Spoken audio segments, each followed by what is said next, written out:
Well, good morning, LinkedIn. My name is Joel Bennett, and I'd like to welcome you to this episode of Practical Leadership, an opportunity for you to learn more about how to be an effective leader and build leadership habits into your daily work. If you are tuning in live, please say hello in the comments and tell us where you're tuning in from. We've had a number of people throughout the world that have joined us over the last 15 episodes, and we'd love to see where you're tuning in from. So start lighting up that comment section. Also, if you joined us for our last session around leading across generations with Ellen Feldman-Ornato, I'd love for you to share how that's changed the way you've led your team over the last week. If you're new to the program, during these sessions, we try to tackle real-life challenges and topics that leaders are leaning into. We encourage you to apply what you're learning along the way and provide you actionable steps to weave this into your own team, your team culture, your leadership practices, and your daily work. So I've asked leadership experts from around the world to join me to provide their own experiences and perspectives. And today I'm excited to be joined by Shawn Bennett, Senior Director of Thought Leadership at Chorus. Nearly all the guests that I've brought on the program have been folks I've known for a number of years, but it's safe to say that Shawn and I go all the way back because he's my brother. And somehow, even though we've taken different paths to get there, we both ended up in the leadership development space.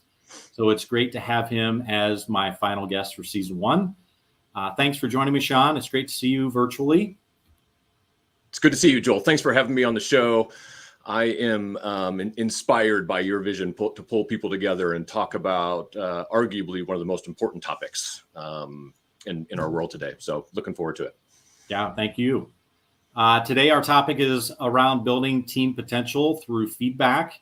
I believe this is maybe the single most important role that a leader has in their organization. And by the time we're done today, I think you're going to see why. So I'm excited to get Shawn's feedback and thoughts on this. But before we get started, again, I want to reinforce that we'd love for you to be active in the comments. We know that there's just as much wisdom to be shared by you as there is by our conversation together. So as we go through the process, please share your thoughts, your questions, your experiences. Let us learn from you as well and others to learn from you along the way. If you're watching this as a recording, you're not off the hook. We'd love for you to share as well, and we'll answer your comments as soon as we're done with the broadcast. So let's see who we've got here today. We've already got a good amount of people. Emily and Pella, Nipa, thanks for joining us. David from Oskaloosa, Ron Blankenship from, I'm going to say Geib Industries, it may be Jeeb from Bensonville, Illinois. Joanne from Pittsburgh, Pennsylvania. Errol, good to see you again from St. Louis. And Evan from Providence, Rhode Island. Evan, it's great to have you with us as well. As you come into the session, if you're still getting settled, feel free to continue to introduce yourself there. It's great to see both some returners as well as some new folks joining us today. So it looks like we've got a pretty full house, so let's go ahead and get started. So Shawn, you've spent a lot of time in the leadership development space, and I find it interesting. A recent Gallup survey found that only 26% of employees would strongly agree that the feedback they get at work actually helps them do better work. So why do you think leaders are so bad at giving meaningful and helpful feedback? It's a great question, Joel. And maybe if I can back up just a little bit and let's define leadership, because I think that that's part of the answer to the question.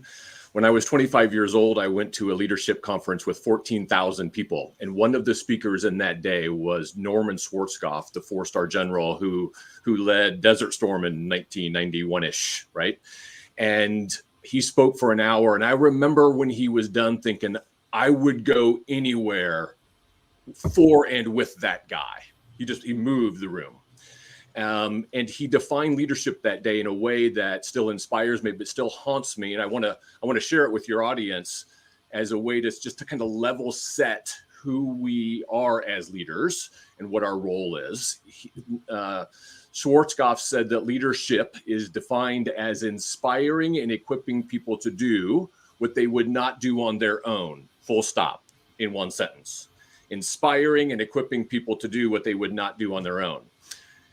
And then he talked about what it's like to be a 4-star general. He walks around with the stars on his collar, right? And everywhere he goes, people turn their head and they look for him to say the thing that they're supposed to do. And he gives orders, right? He walks in the room and says, do this, do that, do that. And he said, that's actually not leadership. He said, that's just telling people what to do. And that's the natural order of things. That's what people would do on their own. They listen to the general. And so that's why his definition of leadership really expands, I think, quite well what our role is to create the conditions where people will thrive and flourish. Yeah. Not simply telling people what tasks to do and when to get them done. His whole thing is, if he's not there, would people do remarkable things? So I think job one for us is to inspire and equip people to do what they would not do on their own. It level sets us as leader equals coach. And with that in mind, let me tell a little bit of a parable that I think is kind of insightful. So it's short; it won't take much time, Joel. But there are two young fish who are swimming in the ocean. And one day, as they're swimming along, they happen to pass an older, wiser fish. And as they pass, the older, wiser fish turns to the two young ones and says, "Good morning, boys. How's the water?" And then they just keep on swimming past one another. 100 yards later, the two young fish turn to each other and say, "What the heck is water?" Right? So here they are, they're living every day, their entire environment, everything about their world is water, but they don't know it because it's just always present. They've lost track of it. So sometimes we look at that, we listen to that parable and go, gosh, those young fish, they're just naive. And I don't want to talk about the two young fish. I want to talk about the old wise fish who intuitively says, "Good morning, boys. How is the water?" The older, wiser fish knows that the water matters. The condition of the water matters. And if I could, I could show photos of murky, dirty, mossy, yucky water where the life there would not flourish.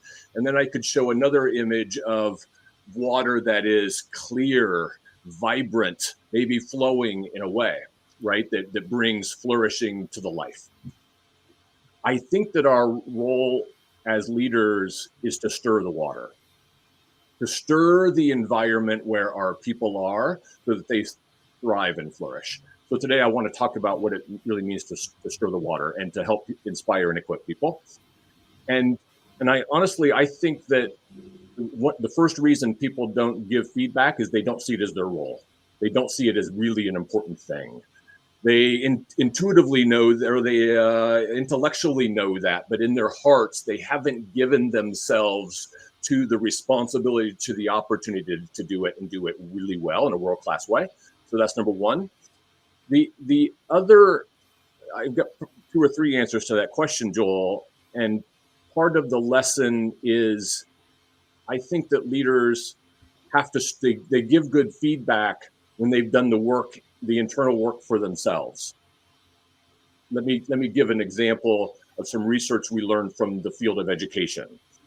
So about 20 years ago, a research project happened where they took 2 cohorts of students, 2 classes, say 25 each.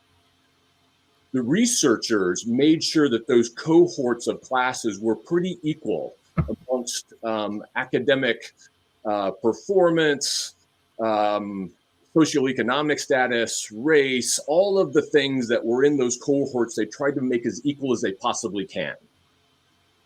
Then they had to assign teachers to those 2 separate cohorts. One teacher, they turned to this teacher and said, "Hey, here's your cohort.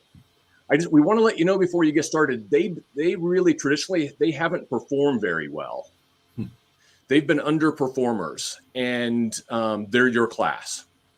And so those teachers tended to look at those, quote, underperformers, and they would say, gosh, I'm going to love them. I'm going to fix them. They're going to be my project for the year. And they would, right? At the other cohort, they would introduce them to the teacher, but they would tell that teacher, hey, this cohort, you're so lucky because these are really high performers. They've done well. Their entire academic career is high performance. So then they turn them loose for an academic year, right? Same potential, in each of those cohorts, but they were introduced to their teachers in two different ways. At the end of the academic year, Joel, which cohort do you think did better academically? The cohort that was presented as the underperformers or the ones that were presented as the high performers? I'm on the edge of my seat. Tell me, Shawn. Well, most people say it's the underperformers. It's not. It's the teachers who believe that their students are high performers. They kind of instinctively, they treat their people with a level of hope and high expectations. The things that they say to their people assume that they will take that feedback and respond well to it. These other teachers say, well, there's not much potential there, so whatever I do is not going to have a lot of impact. So they tend not to do a lot of stuff.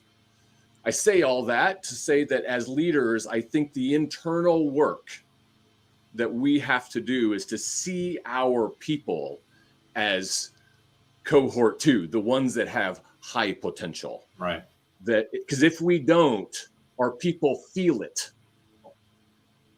We don't walk out into the classroom and say, "Gosh, everybody, you're an underperformer," but they feel it in the way we relate to them. Right. Yeah, there are a couple of points there I want to circle back on. So one, I do a lot of work in kind of the manufacturing, construction, kind of blue collar professions with new supervisors, new managers. And I think one of the biggest jumps that they have to make is from this, I manage projects, I manage tasks, I manage performance, and not so much people performance, but just the performance in my area. Yep. So I'm used to telling people what to do. Yep. But what a lot of my team members actually need is how am I doing and how are we doing, right? Sure. So it's not about telling them whatever the next step is in the process or berating them when they're behind. It's about how do I know how people are doing, and the only way I know that is stirring the water. Yeah, right. And stirring that water, right? The second piece of that, and I know you've got a lot more background in it than I do. I'm kind of positive leadership or positives, but one of the things that I teach a lot is that when we lean into people's strengths, that we see what they're good at and leverage those things first, a lot of the other stuff comes along.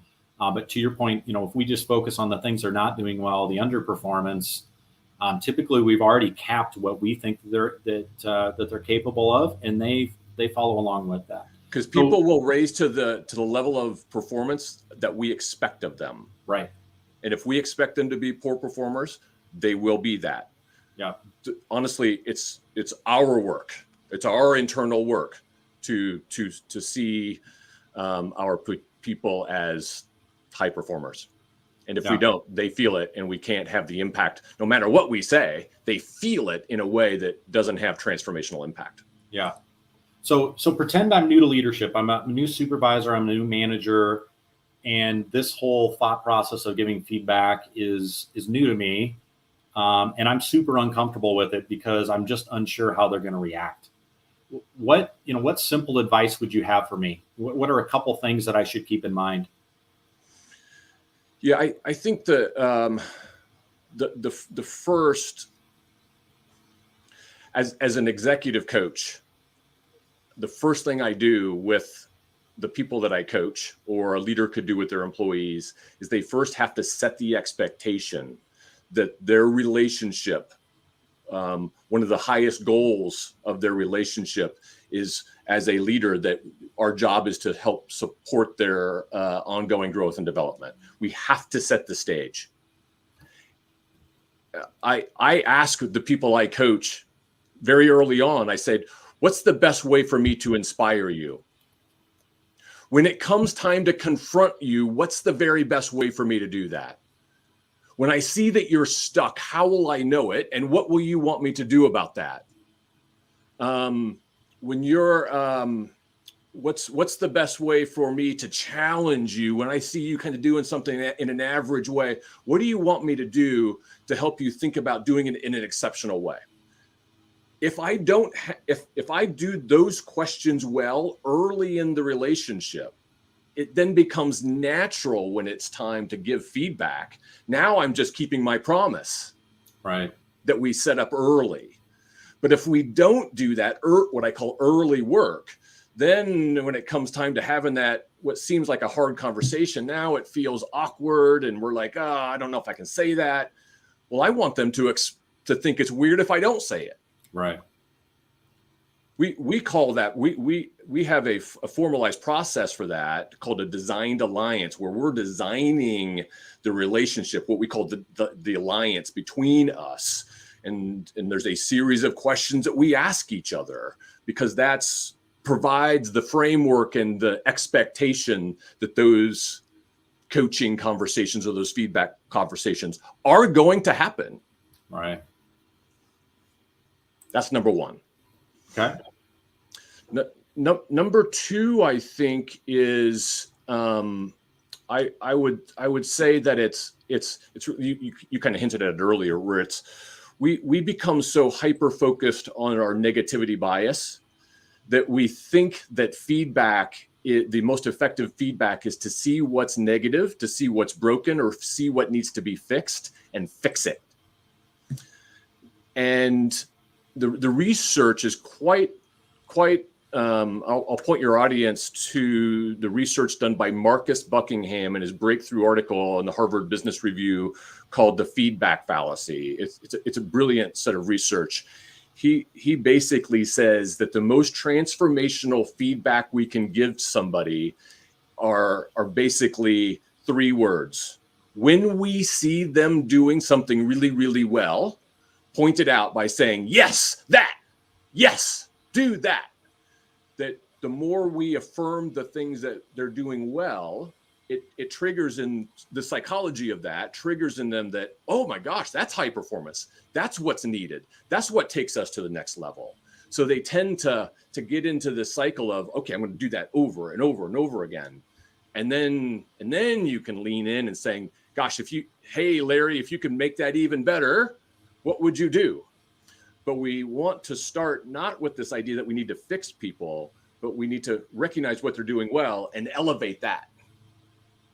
I hope that answered your question. Yeah. One of the biggest tips I have, and again, with some of the supervisors that I work with, they've been promoted from, a purely specialist role. They won't go from a welder to a weld supervisor. They go from a construction laborer to now a foreman. And this piece of feedback or giving coaching, quite often scares them. Guys that, you wouldn't think would be scared by much, actually sitting down or having a conversation with somebody on hey, this is what I'm seeing that's not going well. Yeah. One of the biggest tips that I give them is to start that conversation very early on with the phrase, hey, Shawn, I want to talk to you today because I want to make sure that you're successful here. And there are a couple of things that I'm noticing that could get in the way of your success. And I tell them to do that early on for two reasons. One, going back to setting the stage, if I tell Shawn that I want him to be successful here, it changes the posture of that conversation. It's very different than me saying, hey, Shawn, I noticed you did this. We're not doing that anymore, right? Or, hey, you really blew it on this. Or I need to talk to you because there's a problem. Yep. Because already that puts Shawn in a defensive posture. And he's not sure what to expect. But if I start with, hey, I want to see you be successful here, so I want to provide some coaching for you to allow you to reach that level of success. So that's one. But the second piece is for the leader. It changes the mindset of what I'm doing there. So if I go into that conversation with hey, I'm here to point out all the problems, I put myself in the role of like a principal calling you to the office, or a policeman, cracking down on a crime. But if I say, hey, I want to make sure that you're successful, my mindset then goes to, how can I best coach? How can I be that coach to remove some barriers for a person that is not as successful as I know they can be? Yeah. And so that process, just by starting with, hey, I want to make sure that you're successful here, can really change the tone and the tenor of that conversation. So it's less uncomfortable. The other piece that I really loved in what you said is just kind of creating that social contract, right? And one of the things that I'll often encourage when I'm coaching people, I'll ask the question right off the bat, hey, as we're going through this process, there are going to be some things that I notice that could get in the way of you being successful. How honest do you want me to be with you? And that's a funny question, because 99 times out of 100, I'll hear from people, well, I want you to be 100% honest, right? I don't want you to hold anything back. So then when I have to give the feedback, I can go back to it and say, it's hey, expected. You're keeping a promise. Right. I'm keeping that promise. Right. And so there are going to be some things I'm going to share with you that may be uncomfortable, that may push you outside your comfort zone. But I'm doing that because you asked me to be 100% honest with you. Yep. And so I love this whole thought process of setting the stage or creating kind of that alliance early on, so that we're both there for the benefit of each other. Yep. Not just I'm giving you the feedback for my benefit because you're getting in the way of me, having a successful project or getting something out on time or meeting a deadline or whatever else. So I think the question that probably needs to be asked is, I think many leaders feel like they only have so much time in their day, so many interactions with their team members. Going back to, if I'm that new supervisor, or maybe even a veteran supervisor where this has been not part of my day to day, if I want to be intentional here, what kind of feedback do you feel like matters most? Affirming feedback, the kind that you just described, right? Something like, hey, I love the way you're doing this. Hey, I appreciate your effort in doing that. So anything you can do to affirm first, it lays the groundwork. So that's by far the thing. Going back to that education research that I hinted at earlier, Joel, the researchers boiled it down to one sentence. The teachers in that one high performance cohort said to their students almost daily, I'm telling you this because I believe highly in you. That as soon as they said that, it triggered something in the student's mind that says, I'm awesome. I'm good. I'm positive. I am probably better than I even know that I am. Soon as that happened in their brain, then whatever challenge or whatever feedback the teacher had landed on kind of fertile psychological ground, in a sense. So now the teacher could say, hey, I need you to do this, this, and this. But it's received well because I'm good. I'm positive. I can do what the teacher's asking me to do. Those kinds of things are really essential, Joel. Yeah. But definitely start with affirming feedback. That's the stuff that will quickly turn into higher levels of performance. But then I think so you can walk around the factory floor and offer that kind of affirming feedback, but then I would follow it quickly with a question. Because ultimately, the best feedback is the feedback we help the people give themselves. That's the most transformational. That if we follow that affirming feedback with something like, what do you think would make that even more effective than the way you're doing it now? Right? All of a sudden, that's getting people's wheels to turn in a way that they weren't prior. And our job is to inspire and equip people to do what they would not do on their own. Right.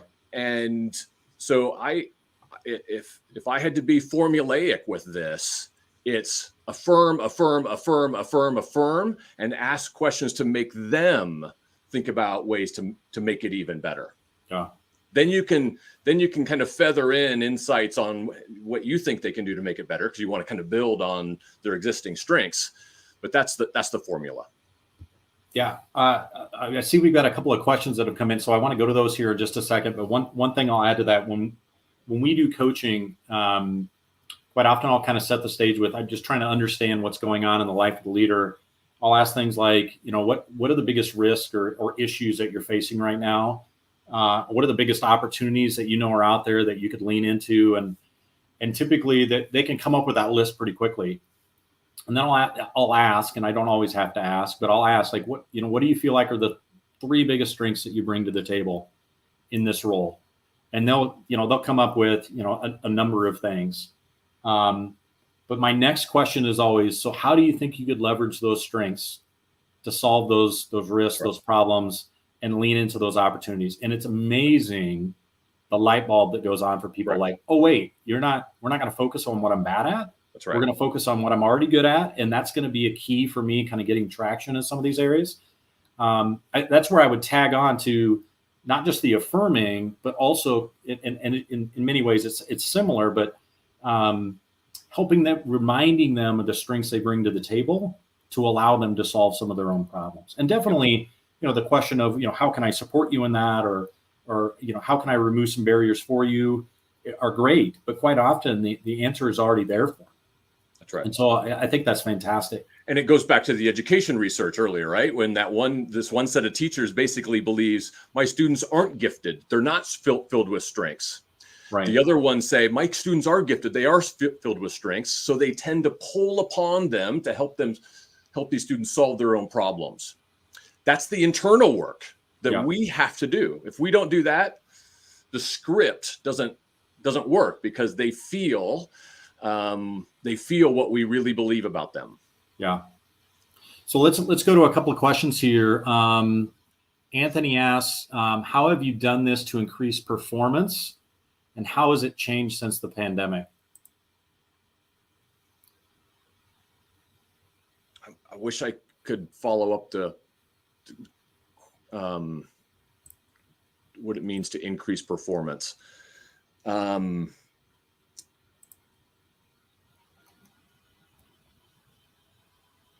let me jump in here, Shawn, and give you a second to maybe collect your thoughts. I would say I'll go to the second part of this. I think one of the things the pandemic, one of the barriers it created is maybe some more of the face-to-face interactions. Depending on your work environment, we had more people that went virtual. Sure. And so I don't necessarily have a chance to meet with you one-on-one, which is more ideal, because you can read the emotion of the room. I think you have a little bit richer, deeper conversations. You also get a fair bit more engagement in the process. You can definitely do that via Zoom or Teams or whatever else. But I think in some ways it's allowed people to kind of slightly disconnect from both providing the feedback and receiving the feedback. Because it's not as organic. Right. It's not. And so I think that's probably changed things. The folks that I feel like did the best job of making that jump created some sort of rhythm to it. Right. It wasn't just I'm gonna jump on board a call or whatever else with Shawn, and I'm just gonna kind of drill him with here's what's going wrong and let's go fix it. That there is just this, hey, we're gonna touch base once a week, and we're gonna talk about what you've got going on, how you plan to solve it, what kind of feedback I can provide you or help I can provide along the way, and that's just a normal part of our rhythm. I think when it was less rhythmic and more just like it was an emergency or a crisis, I think that created some of those issues around, just how it was received and how people responded to it, how they acted on it. Any other things that you would add to that? The emergencies or the crisis, those are fixing problems that people can grow and transform and be higher performers because of that. But that's not where the maximum growth comes. The maximum growth comes when things are going decently well, and you ask what would make it great. To me, if as leaders we are waiting for crisis or a problem or when something's broken to give feedback, we are not helping them reach their potential. We're simply helping them fix stuff. Yeah. The bigger question, and I ask it all the time to executive leadership teams, well, they'll solve something, and as my parting shot into the room will be something like, I love that solution and where you're going. What would make that even better?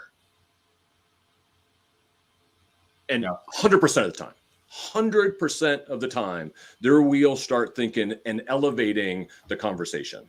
Yeah. So please do not wait until there's a crisis or when something's broken to give feedback, because then you're just fixing stuff. That's not a potential conversation. That's a let's fix this kind of conversation. Yeah. Anthony's got a couple other comments here, and I'm looking at time, and I know we aren't going to be able to get to all of them. So Anthony, I'll plan on providing some feedback to you when we jump off this call, I think you've got some fantastic questions and points that you've made. I just want to make sure that we don't go into a super episode here from 30 minutes to an hour and a half. But I'm just curious, what are his questions, Joel? Well, a couple of points. If the people you're leading don't want to change and improve, most people want to stay where they are. And I definitely have some thoughts on that. But and he also mentions the biggest obstacle for leaders is the pursuit of perfect. I think you can celebrate every pivot in thinking. I feel like using the word performance sets people up with the perfection myth. And so, I like that. I think performance is a word we tend to use in the wrong ways. People aren't sports cars, right? And so when we talk about performance, for whatever reason, it becomes very mechanical, very transactional. And don't say sorry, Anthony. I'm not sure what you're saying sorry for. I think it was a brilliant, fantastic comment.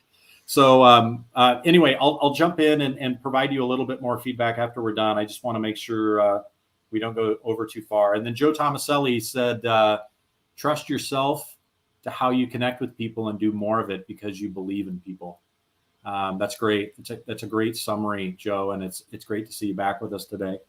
So Shawn, we try to keep things practical here, help people just start with small steps to move in the right direction. So what's the one simple step that you'd suggest those watching today put into practice yet this week to start leaning into this realm of providing good feedback?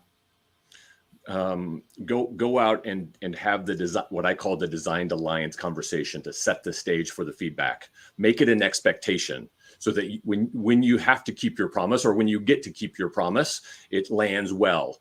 By far, that's the most important thing. Any conversation can happen when people are prepared and expect it to happen. Yeah, I love that. And for some of the folks watching today, they're like, well, yeah, but I've been leading this person for 5 years and we've never had that conversation. 5 years ago would have been a great time to do it. But just like planting a tree, if you couldn't have done it then, do it now, right? And be able to say, hey, you know what? We should have had this conversation 5 years ago. That's on me, right? But because I want to see you be successful here, I want to have it now. I want to make sure that we've got a little bit of a contract or a promise that we're making to each other on how we address things going forward. And I think that can be super powerful. Yeah. So as usual, LinkedIn can be used for a lot of networking things, a lot of sales things, a lot of ways for me to, find more direct leads and all that other junk that I get messages on every day. But what I'd like us to use it for during this session is a chance for people to take action and for some of you kind of hold yourself accountable. And Joe, I love it, but now's the time. I don't know if that comment is about now's the time for me to set up the social contract with you, or now you've been here enough that you realize now's the time to get this and put it into action. So you showed up today to learn more about how to give effective feedback to your team. But that investment of time and energy really will be completely wasted if you don't do something with it. So with that in mind, I want you to identify one thing that you're going to commit to doing around this topic of giving feedback and good feedback, and something that you can commit to doing over the next 7 days to take your leadership to the next level. And so once you have that, I want you to go ahead and drop that into the comments. And I haven't done this before, but 15 episodes into season 1, I'm going to do it today as an incentive for those who share what they're going to do over the next week. I'll be randomly selecting one of you to give a free 1-hour coaching session to. No obligation. You bring your questions to the table. We'll either provide you coaching, or you can hear more about some of the things that Shawn and I have been talking about from my perspective. So I'm not sure what you're waiting for. Take the 15 seconds now. Drop it in the comments for your opportunity to spend a bit more time with me. So I do want to thank you, Shawn, for joining me today. It's been a great way for us to end season 1, and it didn't take a holiday for us to get together, which is even better. So thank you. That's right. You're welcome. It's fun. And if you want to get a hold of Shawn and hear more about his work at Chorus, I'd encourage you to reach out to him on LinkedIn. Follow his posts there. If you knew Shawn as well as I do, and you realize that we've just scratched the surface on the things both he's passionate about and the wisdom that he can share in those areas. So, Joel, as I mentioned, can I say one last thing as a kind of a summary maybe to the whole sure. thing, and then you can do your tuning off thing.